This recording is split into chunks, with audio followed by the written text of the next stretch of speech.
কৈলাসহর কুমারঘাটের কাউলিকুড়া ৩ নম্বর ওয়ার্ডের বাসিন্দারা গত ১ বছর ধরে পানীয় জলের সংকটে ভুগছেন। অথচ সরকারি নথিতে দেখানো হয়েছে এলাকায় জল সরবরাহ করা হয়েছে। বাস্তবে এক ফোঁটাও পানীয় জল না পেয়ে ক্ষুব্ধ গ্রামবাসীরা আজ সকাল ১০টা থেকে জাতীয় সড়ক ২০৮A-তে পথ অবরোধ করছেন। স্থানীয় বাসিন্দারা একাধিকবার প্রশাসনের কাছে অভিযোগ জানালেও কোনো পদক্ষেপ নেওয়া হয়নি। পঞ্চায়েত থেকে বলা হচ্ছে জল সরবরাহের কাজ সম্পন্ন হয়েছে, কিন্তু বাস্তবে তা শুধুই কাগজে কলমে সীমাবদ্ধ। প্রশাসনের কোনো প্রতিনিধি এখনো ঘটনাস্থলে আসেনি, ফলে পরিস্থিতি আরও উত্তপ্ত হচ্ছে। গ্রামবাসীদের প্রশ্ন, তাহলে কি জল জীবন মিশন শুধুই পরিসংখ্যানের খেলা? প্রকল্পে কোটি কোটি টাকা বরাদ্দ হলেও সাধারণ মানুষ কেন জল পাচ্ছেন না? দ্রুত স্বচ্ছ তদন্ত ও কার্যকরী ব্যবস্থা না নিলেই ক্ষোভ আরও তীব্র হবে।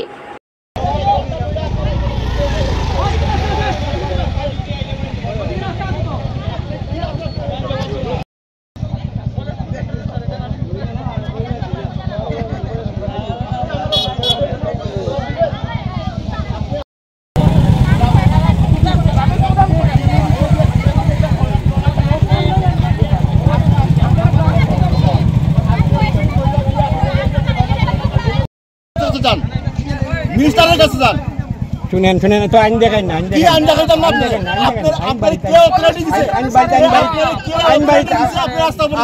আপনি যাই, রাস্তা অবরোধ করে অথরিটি দিছে, দেখি যাই না, আপনি যাই না, আপনি যাই। আমি তো বলতে গিয়ে আপনি যাই। বিগত দিনও দেখছি আপনারা এই রাস্তাটা অবরোধ করে পাবলিকের হেনস্থা করতেছেন। আপনারা হ্যাঁ, আমরা প্রধানকে বারবার কইছে জলের জন্য, প্রধান করে রেস্টুরেন্ট দেয় না। আমরা প্রধানের নাম কি? নেপাল দাস, মানে কাউলিগুড়া কত 3 নম্বর ওয়ার্ড। 3 নম্বর ওয়ার্ড। হ্যাঁ, এরপরে ডিএম স্যারের কাছে আমরা লিখিতভাবে দিছি, ব্লকে গিয়ে আমরা লিখিতভাবে দিছি। আমরা এখন অবধি কোনো রেস্টুরেন্ট পাই নাই। আমরা ফুলাফান না জল না খাইয়া মরতেছে।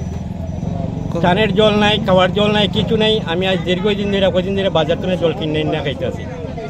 তারা কোনো রেস্টুরেন্ট দেয় না, কইলে ওরা তারা উড়াই দিয়ে আসি দিয়ে ওই প্রধানবাবু।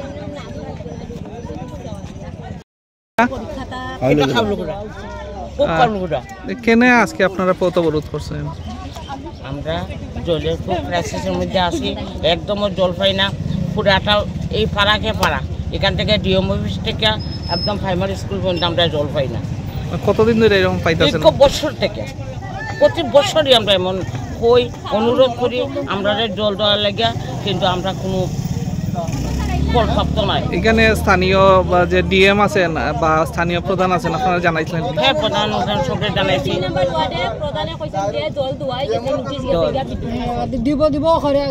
অথচ আমরা পাই না।